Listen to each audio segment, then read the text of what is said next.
قدرمن کتونکو دا کاناډا ده او تاسو ټولو ته د غټ اختر ډېر مبارک شي.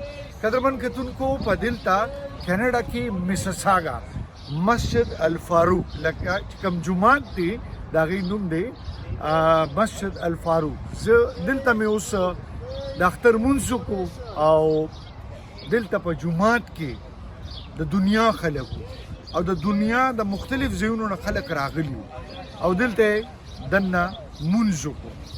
د زنانو دپاره بیل ځای و او چې کوم سړي و هغو دپاره بیل ځای و. ما هم خپل ملګرو سره ماشومانو سره دوستانو سره د اختر لمونځ وکړو. قدرمن کتونکو په ډېر امن کې په ډېر محبت سره دلته خلکو لمونځ وکړو.